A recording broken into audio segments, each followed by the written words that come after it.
There are two questions.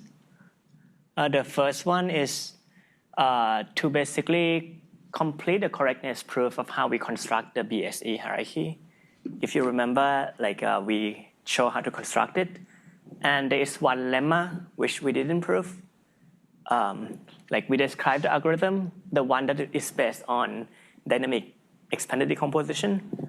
There is one lemma here that we didn't prove, and I just kind of guide you step by step what kind of induction hypothesis you need to prove this. So, and the second one is about a problem called online multi-cut. I'll talk more about this tomorrow. So tomorrow I will spend time, if we have time, we can just spend time for you to discuss homework. Hopefully there's no new, if I finish everything today, just discuss homework tomorrow. Yeah, so, yeah. But this is just kind of about how tree-cut specifier is useful, not just for fast algorithm, but also for something called online algorithms. I tell you tomorrow. Okay. And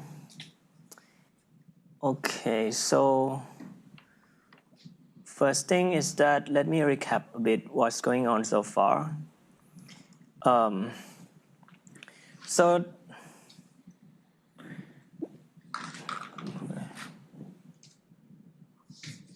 the first part of the class is about knowing the concept of expanded decomposition, expanding balance separator, and how to get the hierarchy and something else from that. And also, from this kind of things, you get a bunch of application here, okay? All kind of specifier, how to compress graph meaningfully, right?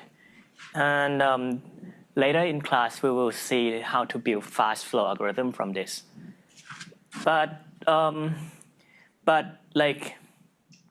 So this the first part of the class, we just show this, but it's not fast. It's just some existential proof.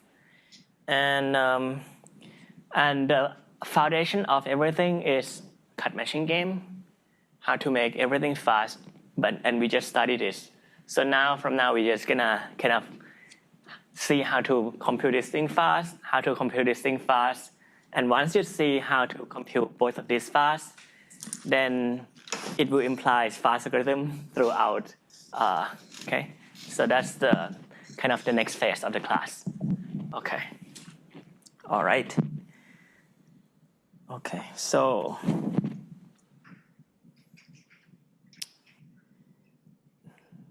then, one sec.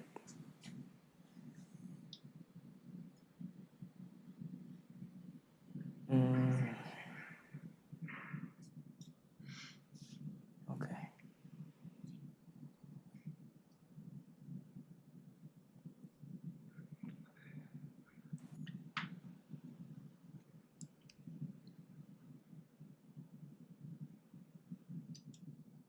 Let me move this to this. And the deadline for the second, 2.1 is next Tuesday. Yeah. And the deadline, I extend again the deadline for this first homework to Friday because someone asked me again. So, and I am not too strict about this, but if you keep postponing, there is gonna be more and more homework for you to do. So, yeah.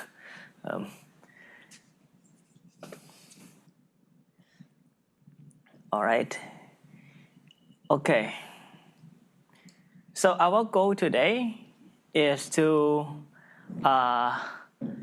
compute sparse cut, approximate sparse cut, and it should be fast. It's just gonna call MaxFlow polylog many times, and MaxFlow can be solved in almost linear time. So this is gonna be fast.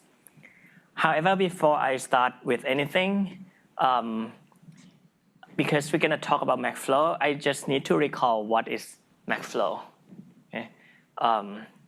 So it depends on how much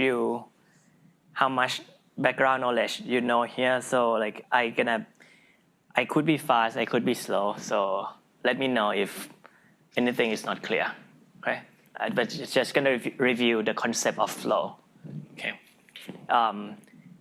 like so far in class we have talked about multi-commodity flow,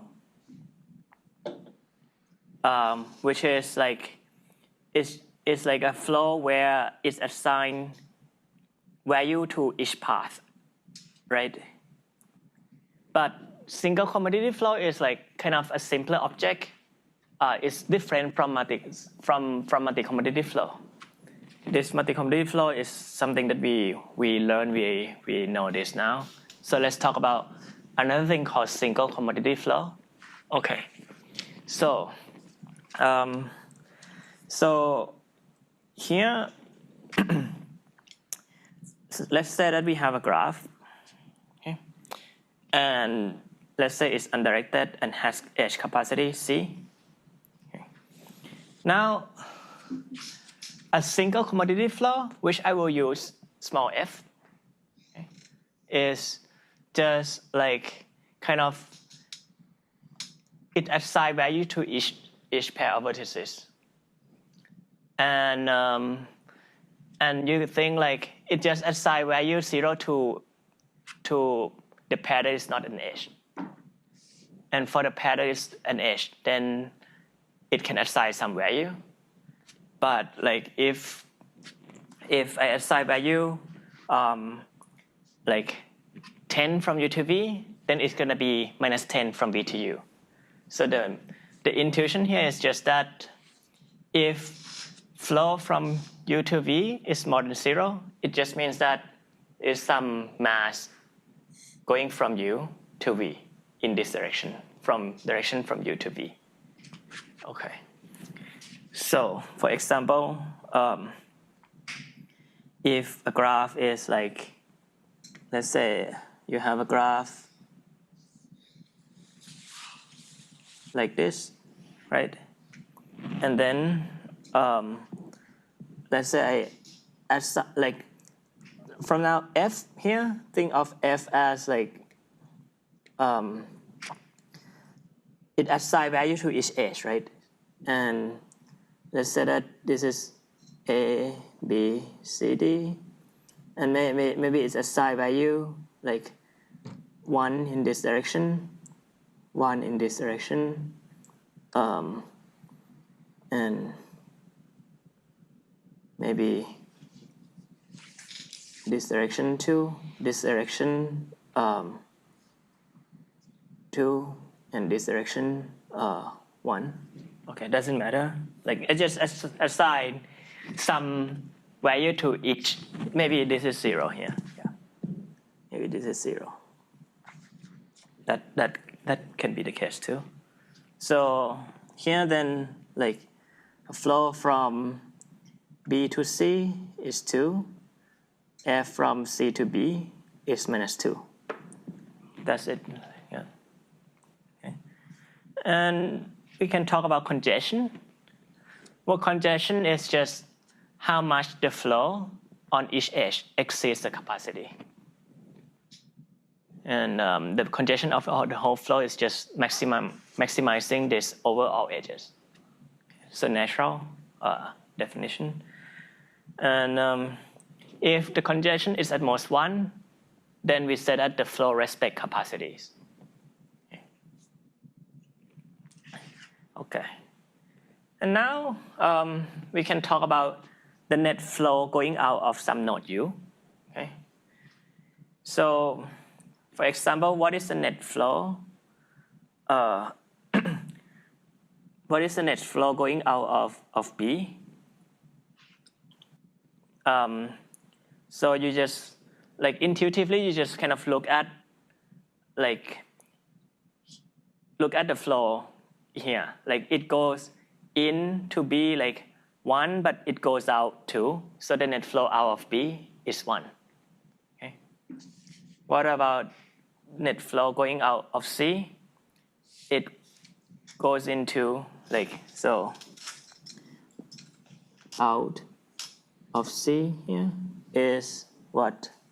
We sum over everything, right? So it's sum over like from C to A, from C to A, from C to B, and maybe from C to D. And from C to A is what? Is -1. And from C to B is -2. And from C to D is 2.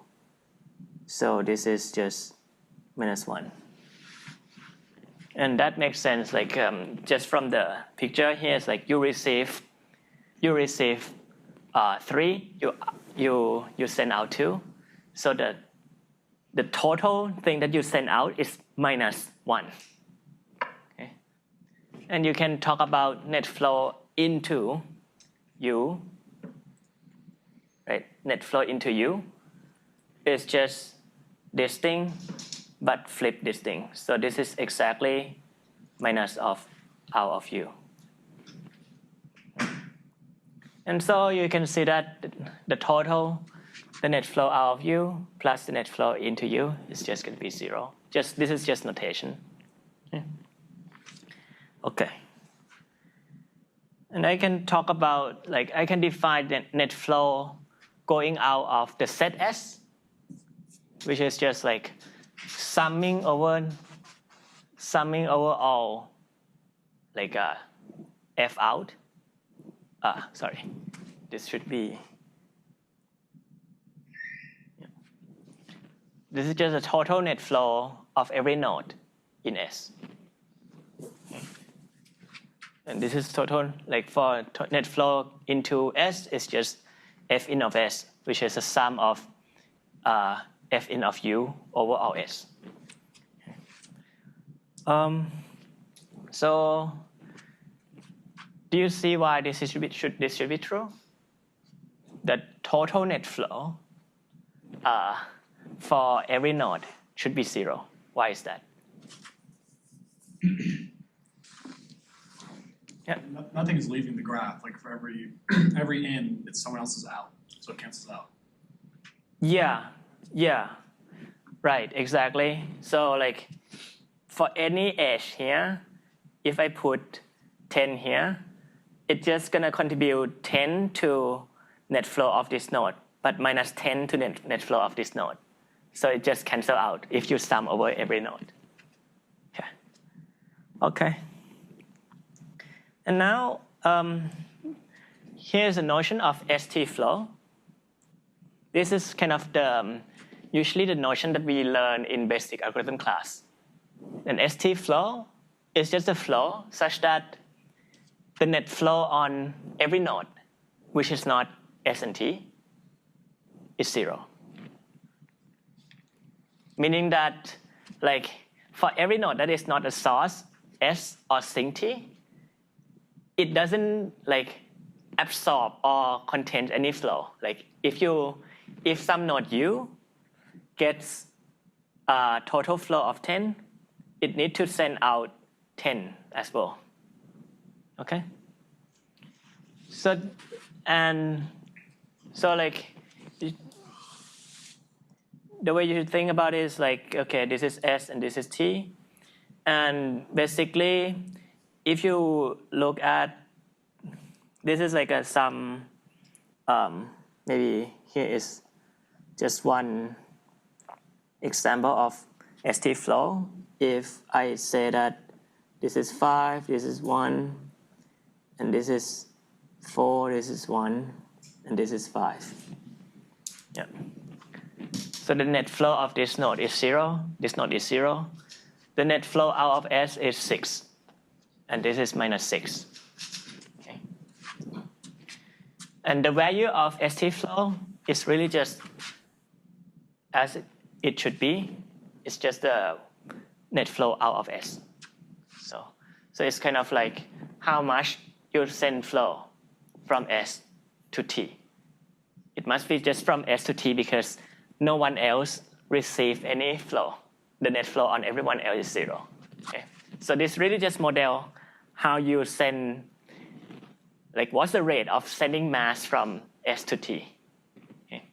This is like you send mass from this S to this node A with kind of rate 5. So you send a lot. And here you send like with rate 4, with rate 1, something like that. Okay. Anyway, so ST-flow models how you transfer mass from a single vertex S to single vertex T. And this is what we kind of learn in basic algorithm class. Okay. And what if we want to what if there are multiple source or sinks? That's like what I will talk about now. Is this good so far? Yeah. This is like you kind of familiar with this, right? Okay. Okay. So now, if there are multiple source and sink, basically this motivates us to talk about a source function, delta, and a sink function, nabla. This is called nabla, by the way.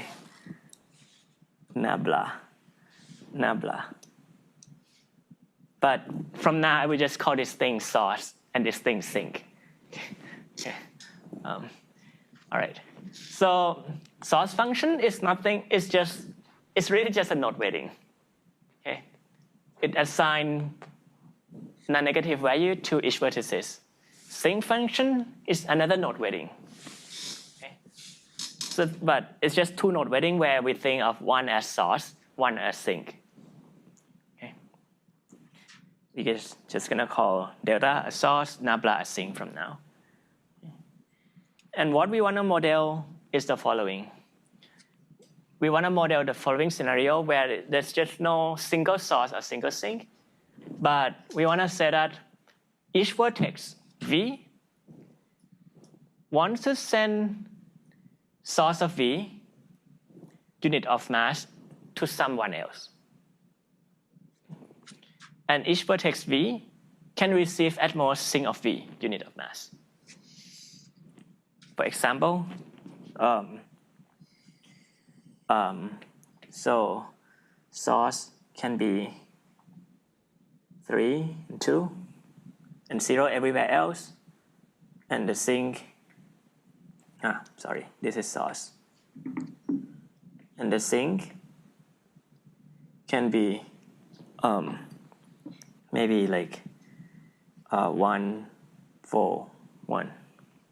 Okay. So like here it just means that this guy kind of want to send 3 units of mass to someone here. This guy want to send 2 units of mass to someone here. So you might like try to kind of get to some path where this looks like you get some path where this looks like 1, this looks like 2, this looks like 1, and another path looks like 1 here. Something like that. Okay. But the support of source and sink might not be disjoint. I might say that I have a source on this node 3, and this node has sink. Let's say this is V. So it can be that like source of V is 3 and the sink at V is 2. That can happen. And like if this is the case, then what you can do is just kind of send. You don't need to move the mass basically. Just you start at 3 here, just put it to the sink here, 2 units. And then the leftover 1 unit, just try to send to somewhere else. Okay. That's the kind of the meaning of what we kind of want to model right now. Yeah. So practically, you won't have something be a source and a sink. It'll just like the more powerful one will cancel out. Yeah, exactly. Yeah. So most of the time, we just think like the support of source and support of sink are disjoint. If they overlap, you can just cancel them out. Exactly. So we can make them disjoint, right? We can make them disjoint. Yeah. Okay, so now how do we model this, right? We can actually model this using ST flow again. How? Imagine the graph where you have a graph, you have a source here, you have sink, right? So what you can do is just you can add a super source, connect it to every source.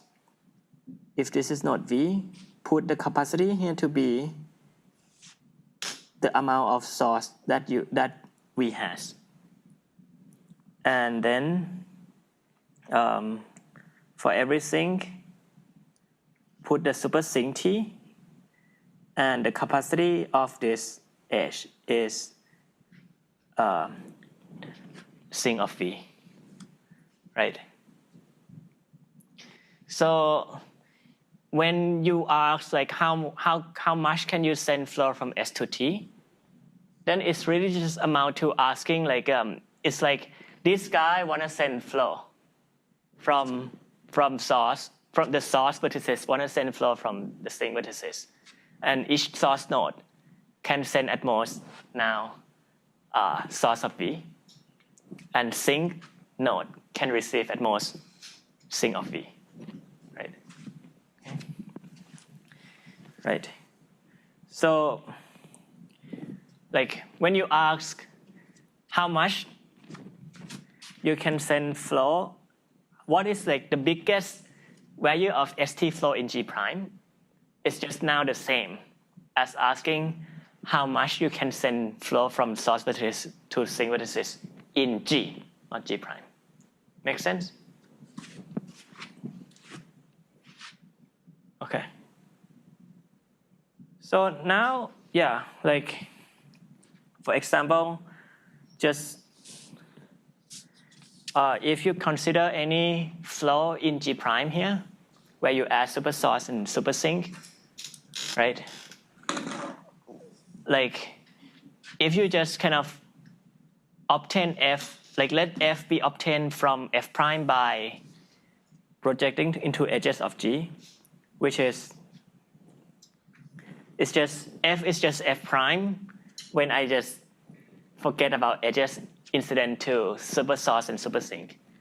Okay, so that's now like some flow in G that kind of send from source vertices to sink vertices. Okay. And let me now give you some terminology, right? So, yeah, B. If the flow from super source really respect the capacity here, like the flow from super source respect the capacity here, right? Then I just said that F respect the source. Okay. Because if this is the case, then it means that for every node V, the total flow out of V, the F out of V, is just going to be at most the source of V, right? If this is true, right?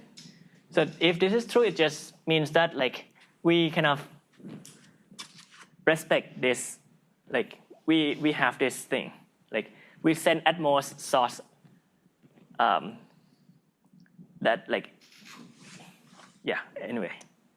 Okay. And yeah, if F prime respect the capacity here, okay, then we can say that F respect the sink. So each node receive at most its sink capacity. And also for convenience, we can talk about this too. Like if now for every node V, F prime send flow from the super source, like F prime send flow from super source to V, like the amount of flow here is just the same as the flow, as the sink, F prime of S to V is the same as source at V. This really means that like a F saturated source, like the whole source that we have, the total source is sent fully to somewhere. Okay. Similarly, we can say that if F, like from every node, the flow from in F prime to super sink saturate this sink capacity. If this is true in G prime, then it just means that F saturates sink capacity. Okay. So intuitively, this just means F fully send the source, and here F fully saturate sink capacity.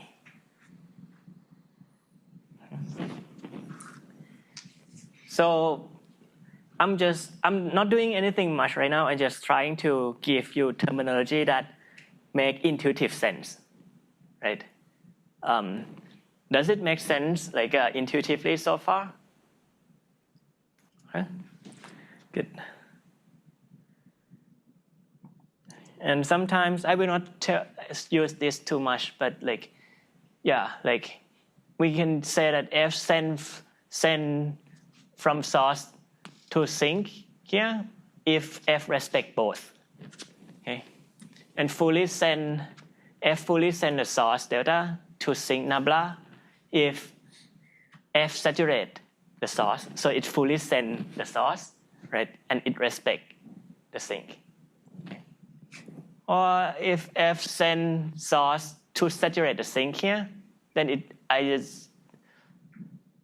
just said that it just means that like F respect the source and saturate the sink.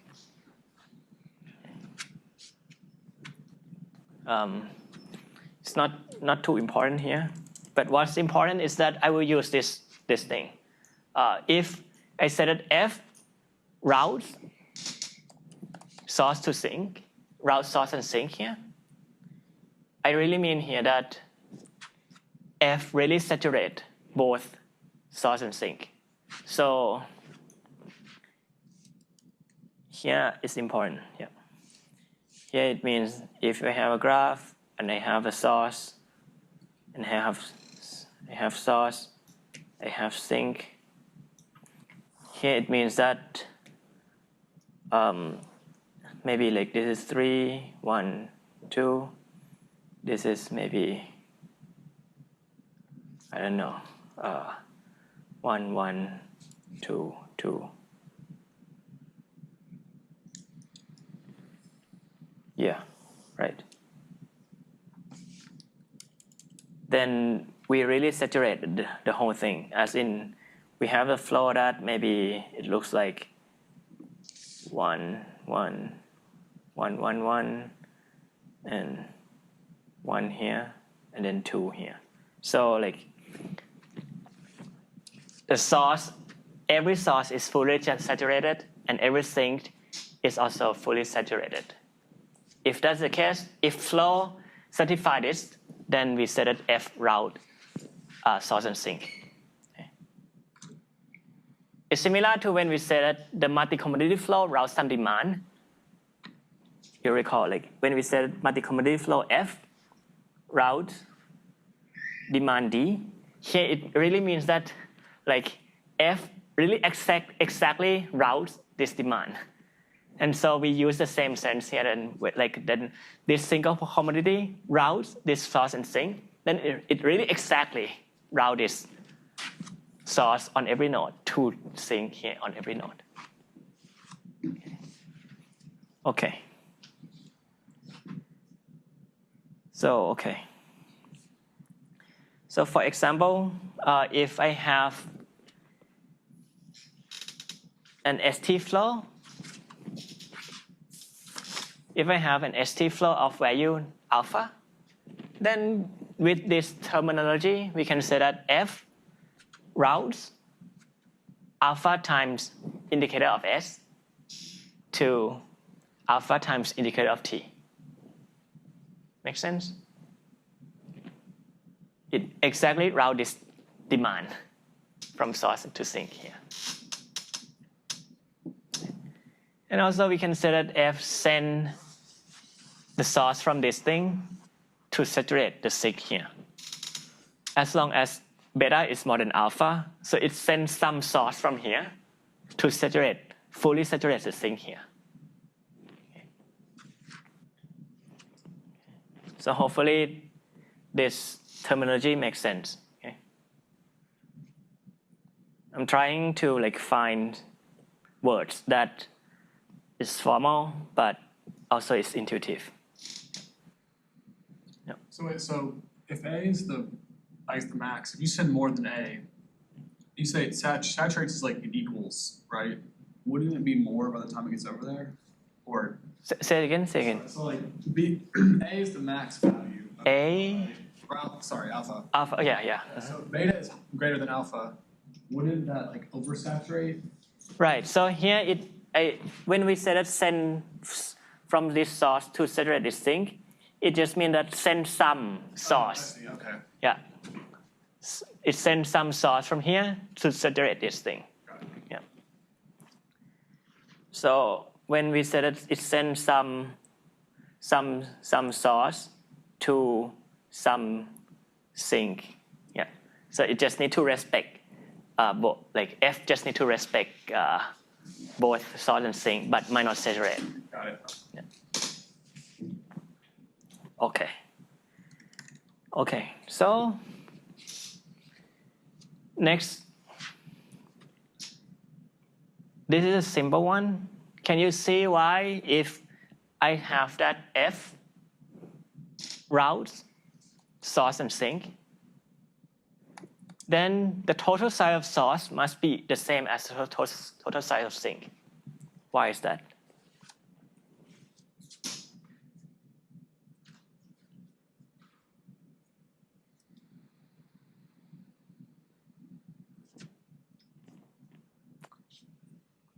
Any intuition here?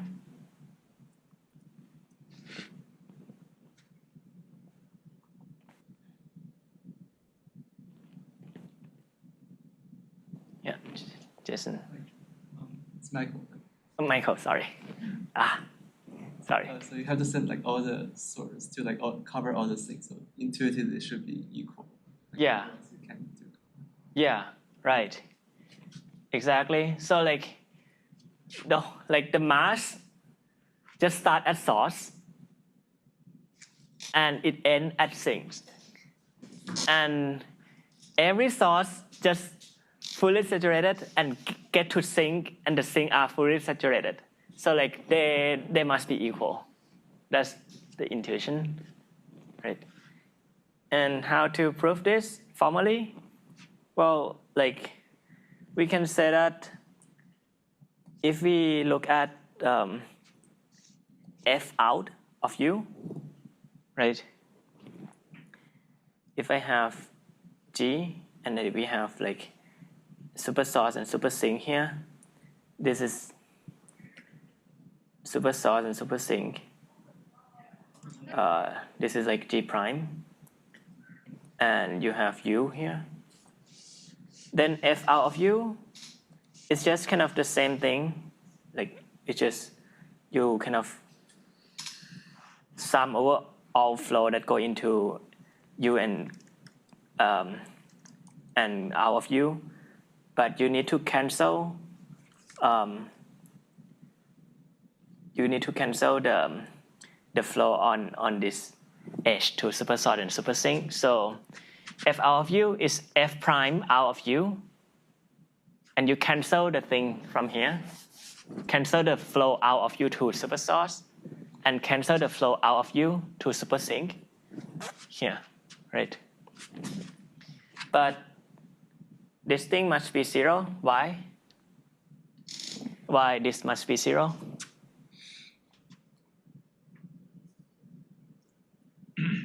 because we define G dash in that way. Yeah, we look at G dash, and F prime is ST flow in G dash, but U is not ST. So ST flow has net flow net flow of ST flow is 0 at everywhere except S and T. So this is not S and T, so this must be 0. Okay. And this thing is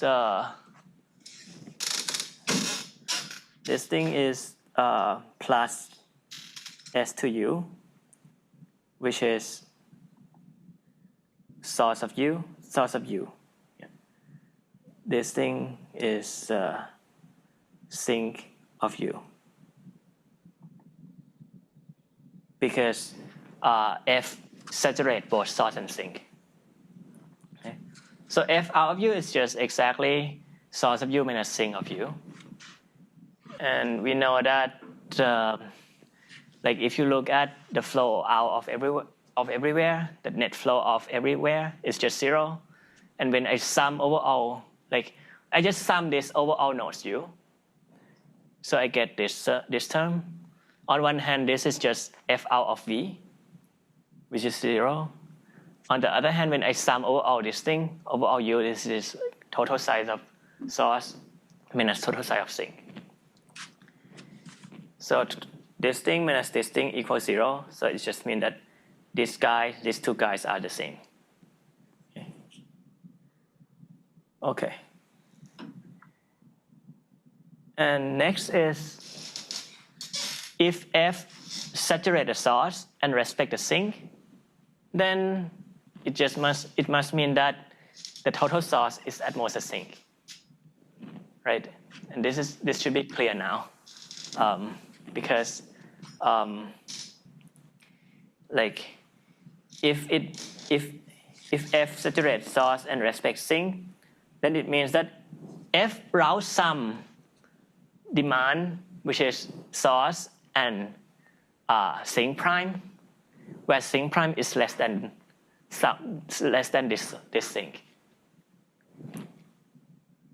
And you know that the total size of source is the same as sink prime, and this is less than sink. So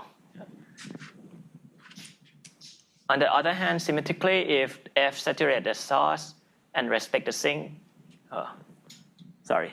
if F saturate the sink and respect the source, then it means that the source must be as big as the sink. Okay. All right, I hope, yeah. All good so far, right? Yeah. Okay. So next, I want to kind of understand the structure of single commodity flow a bit more. Okay. So the claim that the idea is that in some formal sense, every single commodity flow routes some bipartite graph. So we try to make sense of this sentence. So okay, so we have seen before that a multi-commodity flow, capital F, can route any demand, and this demand D, we can think of it as a graph, right? So this graph D can be any kind of graph. But now we're gonna see that every single commodity flow, small f, they're gonna route demand that correspond to bipartite graph. Like they're gonna be source side and sink side, basically.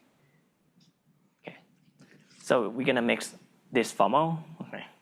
So let's say that A is the support of the source, B is the support of the sink, and we can assume that these two supports are disjoint. I'm gonna define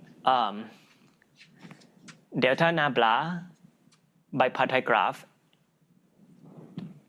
Like this delta nabla bipartite graph M is kind of just a bipartite graph, such that on the A side, the degree is delta of A, and on the B side, the degree is nabla of B. Okay. Just bipartite graph such that on the A side, the total degree here is delta of A, and the total degree here is nabla of B. Okay. So here is a formal claim. So suppose that F is a single commutative flow, and suppose that F route source and sink in G with some congestion. So it route this demand exactly with congestion kappa. Then there's gonna be there is some source sinks bipartite graph M, where when you think of this M as a demand, this demand is routable in G with congestion kappa too. Okay. And the number of edges in M is at most number of edges in G. And moreover, this M can be computed in M log n time. Okay. So here we're just gonna say that F routes M.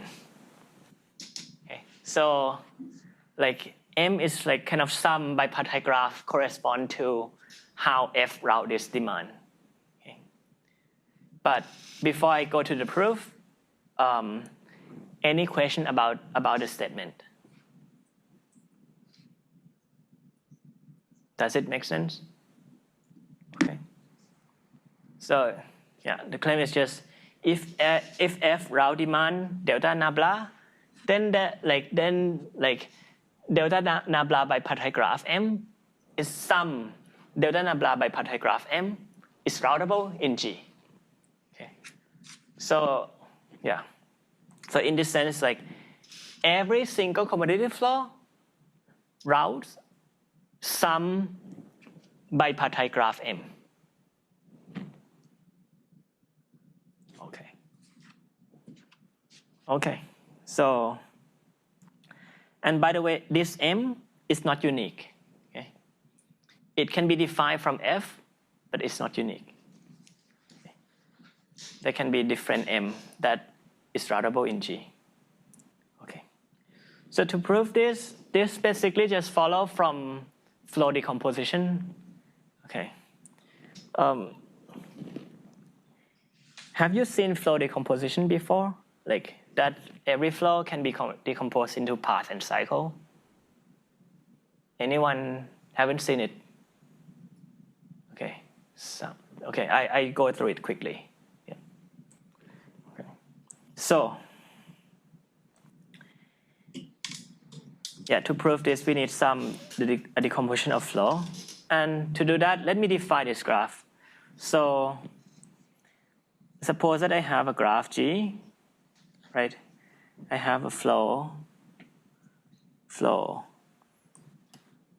F where it looks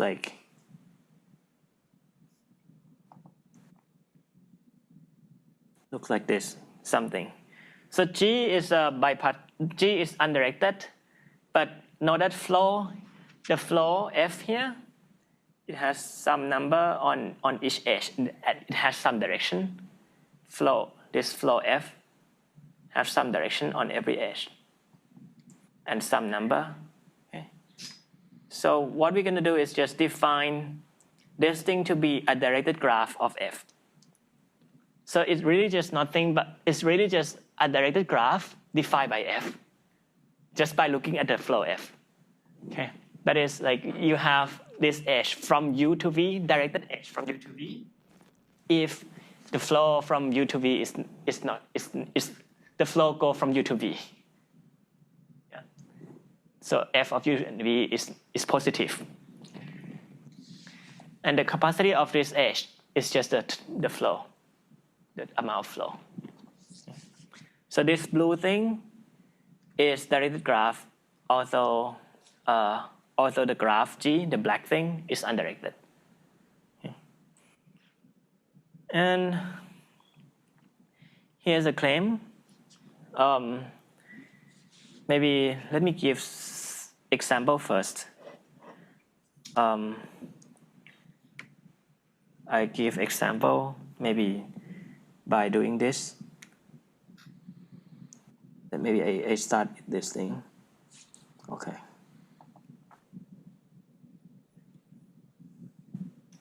Yeah. Maybe I do this. I have this graph, and this is like a support of source and support of sink. And maybe the flow looks like this.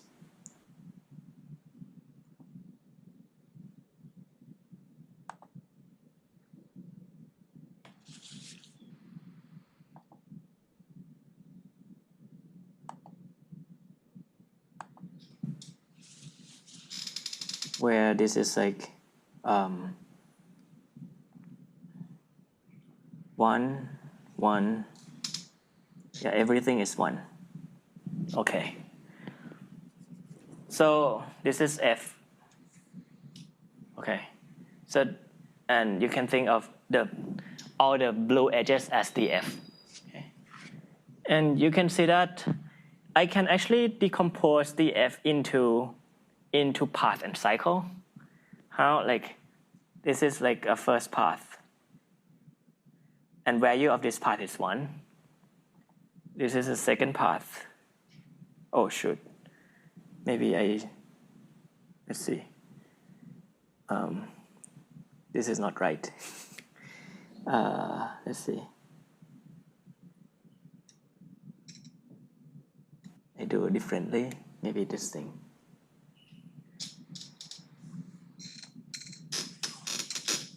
Okay. This is another path. It's a path that starts from A and ends at B.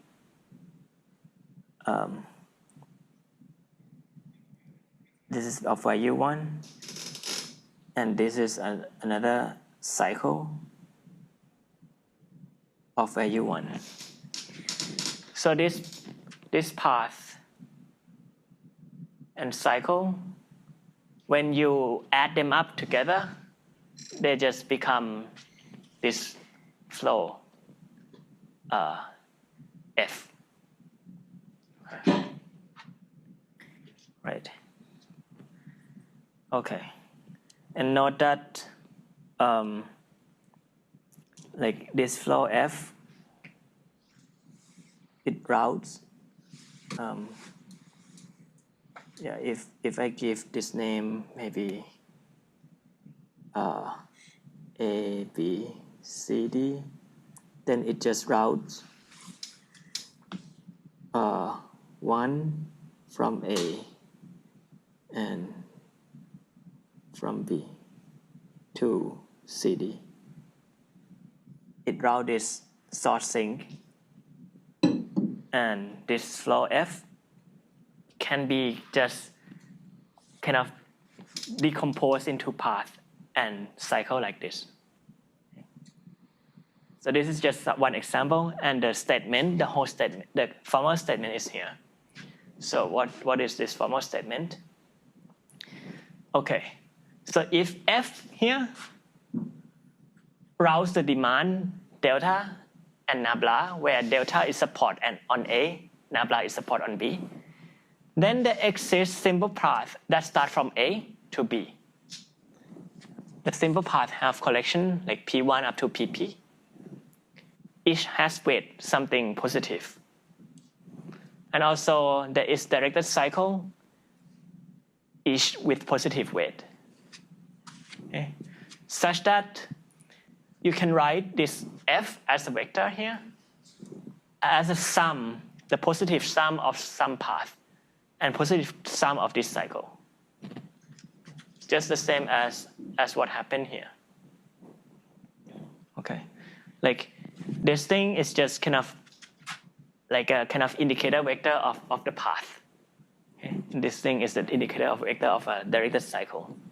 Okay? So you just add up the path and add up cycle, and you get f exactly in the same way here. And moreover, we also know that the number of path and cycle is just going to be at most the number of edges in this df, which is at most edges in the graph. Okay. So why is that? Why you can do this? Well, you can imagine this, right? As long as there exists directed cycle in df, then you find that cycle. Look at df, and you take that cycle. This is df. If there is a cycle, directed cycle, then take it. And then, like, kind of decrease the flow value on every edges in C by the minimum flow value. So, like, look at the node look at some edge here with minimum flow value, and decrease the flow value equally on every edge here. After doing that, the min guy will be now 0, and it will be removed from df. So once you do that, the number of edges in df decrease. Okay. So you can do this at most number of edges time. So that's why the number of cycle can be at most m. Okay. And if there is no cycle left, what will happen is, like, basically it's going to be a DAG. It's a directed acyclic graph, where, like, you can start at some node A. I will not prove this, but, like, if you start from flow from A to B, once you remove cycle, now it's a DAG. That's basically, it starts from the source and end at sink. So you start from source node, and follow outgoing edges, it's just going to finish at some sink node. So that gives you AB path. Given this AB path, you can do the same thing, which is let P be such a path. And then decrease the flow value along the path, along the whole path by the same amount. By how much? Like, by this amount, like the minimum value of the flow along the path. Once you do that, like, you have a path, and you decrease the flow value here. Once you do that, like, some edge will be removed, right? Okay, so you can repeat this whole thing at most the number of edges time. So by this, you get, like, you really just construct a bunch of cycle and a bunch of paths that all of them add up. When you add up the flow value on this thing, it just gives you f. Okay. Does it make sense here? Like, this thing? Okay. All right. So now, given the flow given the decomposition of flow above, now we can define the demand M. Okay. I said that this is the demand M routed by F. It's just defined like this, where the value from M from A to B is just going to be the total value of path that start from A to B in your flow decomposition.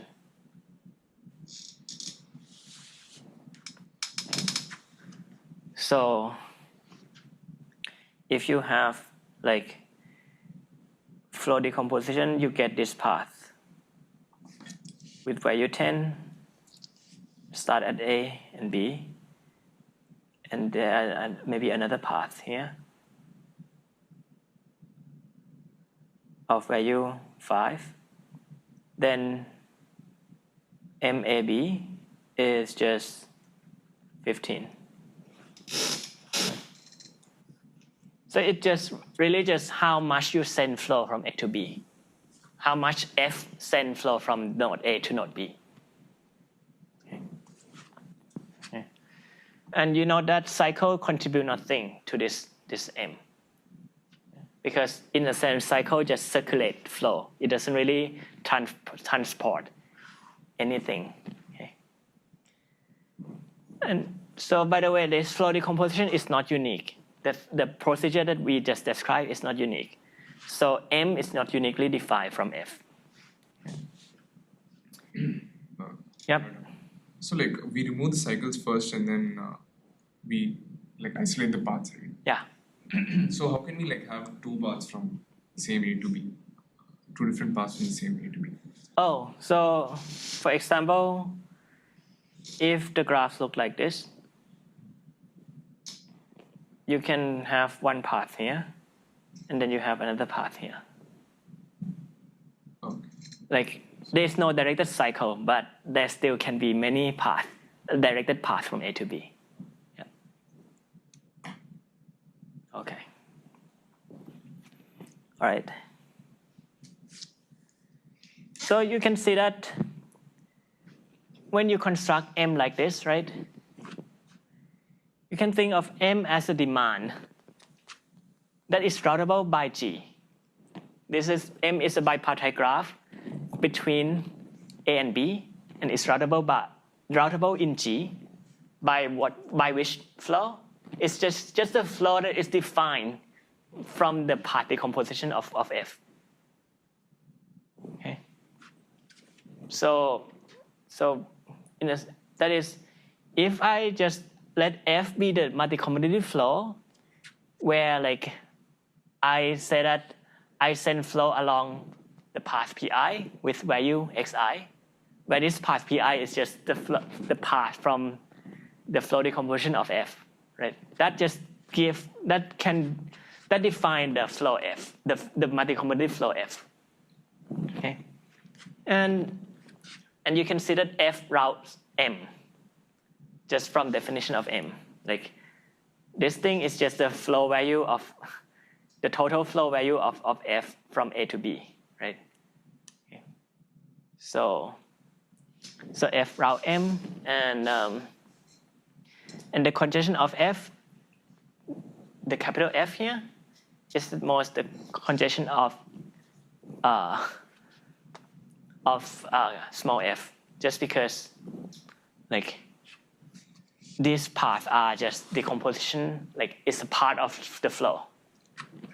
There are some other cycle here, and we ignore it. So the congestion of this path, which is like this is just basically f, is just less than the congestion of f of small f.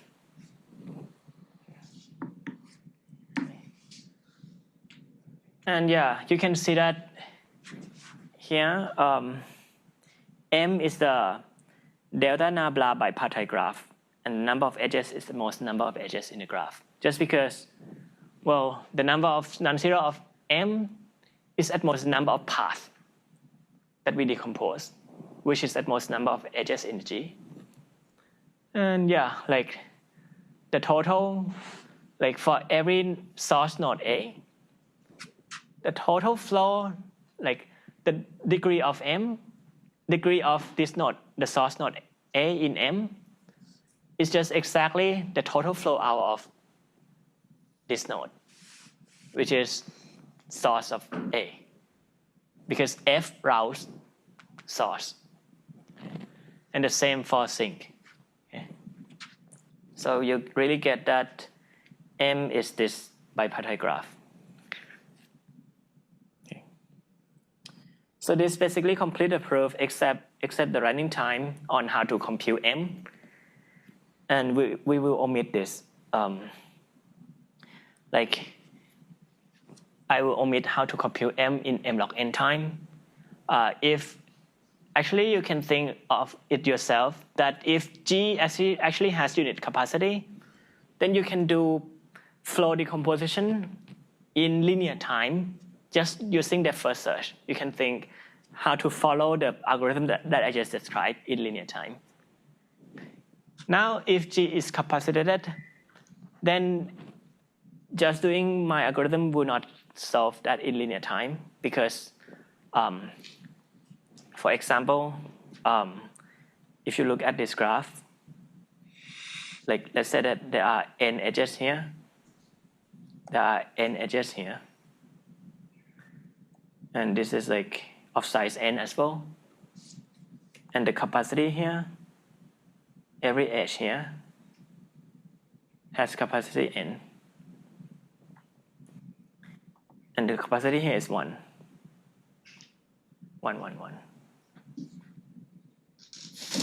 And yeah, and this is a flow. Like I have a flow of value 1 here, and value on all these edges, and value n on all these edges, and 1 here. How does the path decomposition look like here?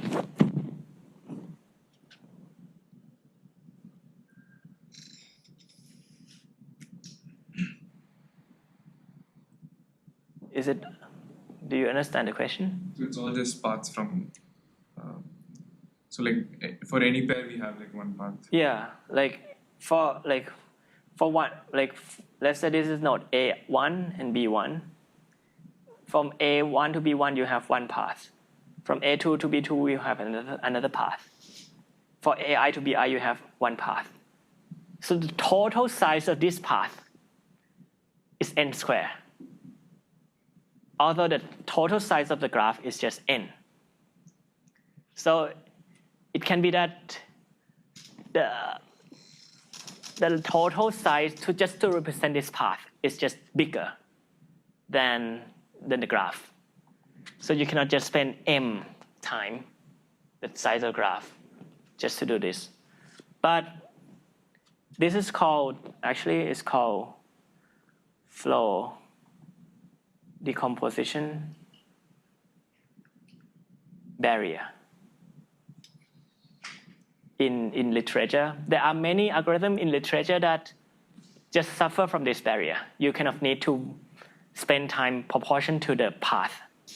And if you do that, you cannot hold for linear time. But you can, actually there is a way to do it.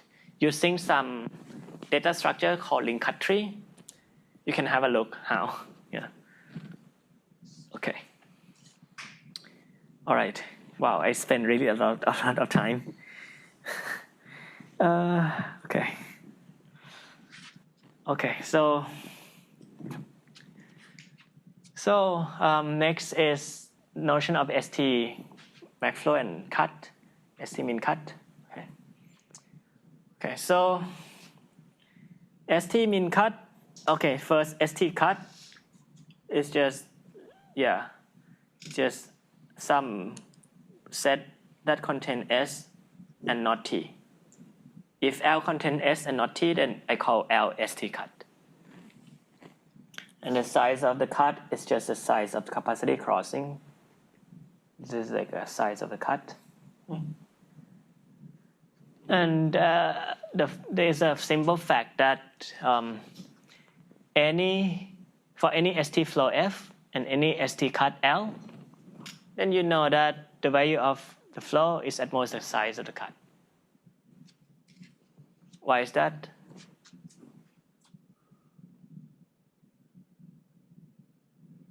Min cut max flow. Yeah, right. I mean, you don't need min cut max flow here, but yeah, like the cut is always a bottleneck for the flow. Yeah. But you also know that, okay, if you look at maximum flow and minimum cut, then now they are the same. Okay. The value of the max flow is the same as value of min cut. So now here's an important structure of max flow min cut. Okay. So if this is the case, if the flow value is the same as min cut, then what you know is that every cut edge, I use partial L to denote the number of the edge set from that cross L. you know that every cut edge is saturated by the flow in the same direction. In the sense that if you have this and you have a cut L, this S, this T, and then you have, let's say, capacity 3, 2, like something like this, right? Then the flow will really just go in this direction from L to V minus L, such that, and this flow F will saturate every edge here. Right? It cannot be that the flow has just value 1 on this edge if the capacity is 2. Every edge here must be saturated. Okay. So because if it's less than, if it's not saturated, then it means that the total flow out of this is less than the cut size. So every edge is saturated in the correct direction. So now here is an important thing that I will use actually. So here is structure of max flow and mean cut. So take any max flow F and take any mean cut L. Now I actually can say that F is a concatenation of 3 things. That is, you can think like F is it first sends from S to the battery here, and then it crosses the battery. And from the battery on the right side, it's sent to the sink. So that is, F is a concatenation of F left, F middle, and F right, where F on the left just routes this demand. It routes from S by how much the cut size amount to the battery, to this node weighting, which is the battery. And this flow is just completely inside on the left side. Okay. And then the middle one is just really the flow on the edge here. Just really saturate every edge on the battery. And then the right one, the right flow, just route. This is F left, F middle, and F right. F right just route from the battery here to T. Route exactly this. Okay, on this graph. So the flow doesn't. So note that the flow here, F left, really just stay in this induced subgraph GL, and the flow right, it really stay in G V minus L. Oh. G V minus L. Okay. So this is like a structure that I will use later. Okay. Again, like when you have any max flow and min cut, max flow is a concatenation of 3 flow. The flow before the cut, the flow across the cut, and the flow after the cut. And you can think like, in the sense, you can think like this too, that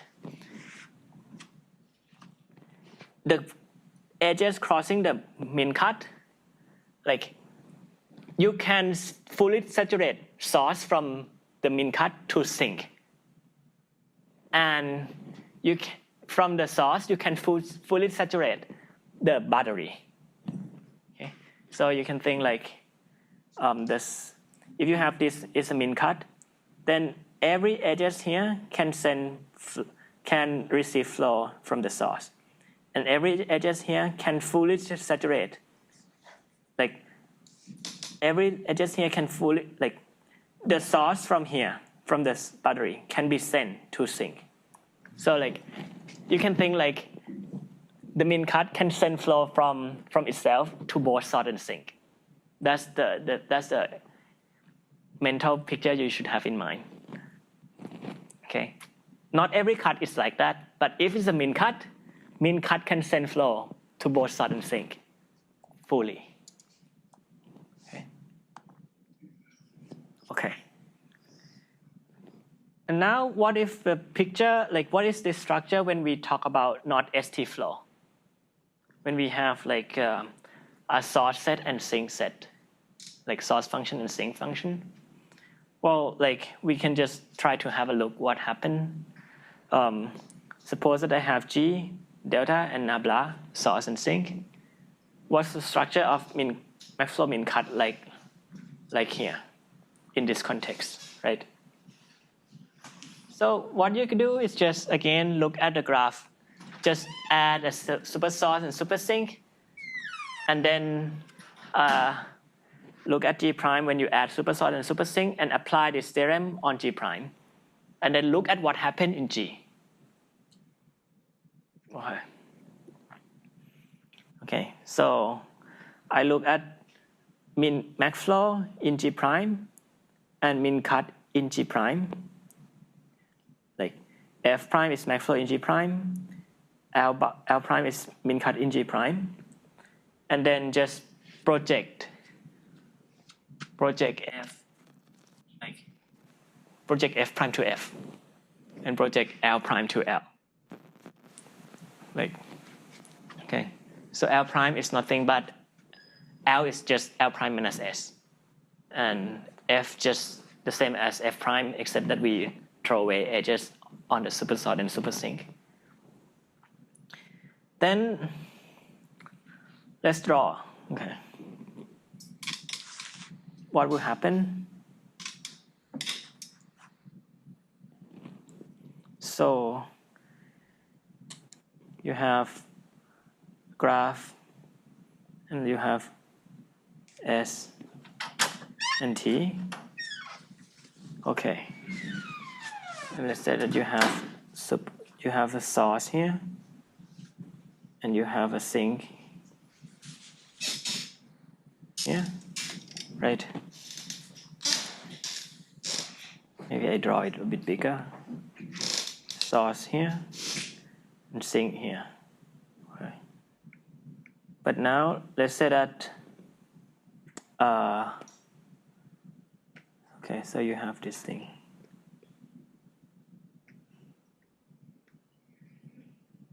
Okay. And now let's say that the min cut looks like this.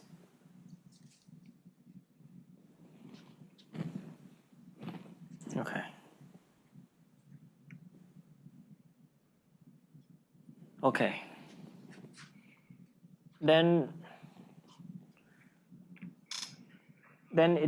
it means what? It means that like, and now you look at basically max flow in this graph.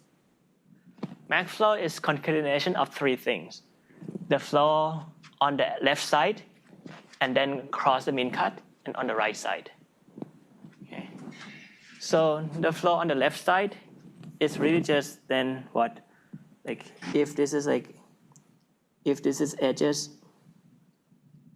crossing, then it means that the flow looks like it just starts from source on the L.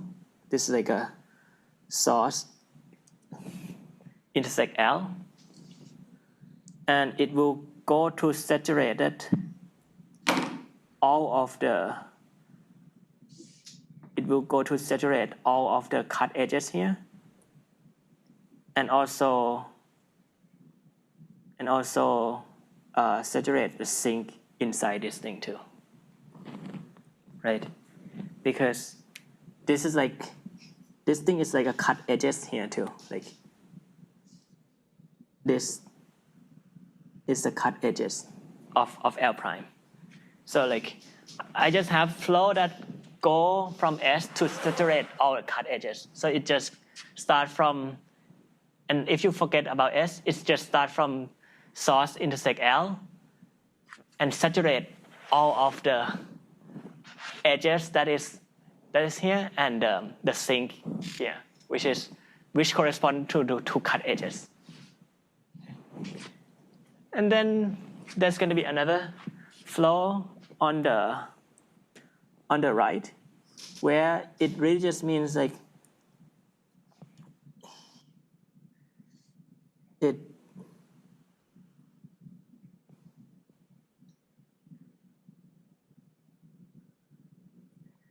it will like go from this thing to sink. So okay, so there's gonna be like, this is like a source of V minus L, the source from V minus L, and the edges crossing the cut will go to sink. Okay, so this is a picture. Now let me be formal. Okay, so there's an algorithm that if you just compute, like just by computing this structure by calling one Maxflow and min cut subroutine, then you get a set L, which is this set here. This is a set L. Okay. And then there's going to be a feasible flow on the left, FL, that basically respect the source. It just sends from this source, the source intersect L, and saturate the sink on the left side. What is sink on the left side is just the battery and the sink on the L side, this thing. Okay. And there's another flow on the right side, which stay in on the right side. This is the flow on the right side here, okay, which just fully send source thing on the right side. What's the source from the right side? It's just from the battery and the source outside L. Okay, so it just send, picture is gone. Oh, okay, so yeah. It send flow from the here, outside L, and from the battery. This flow is kind of sent to the sink. What is this sink on the right side? It's just a sink outside L. Okay. This is the picture that I want you to have in mind by the end of this class, basically.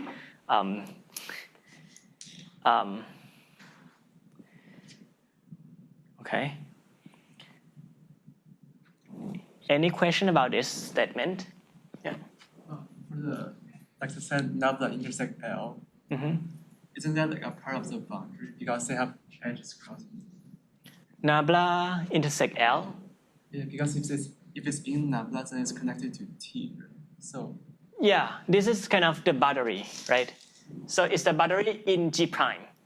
So what we have is that here in ST flow, we basically have that the source can send to the battery in G prime.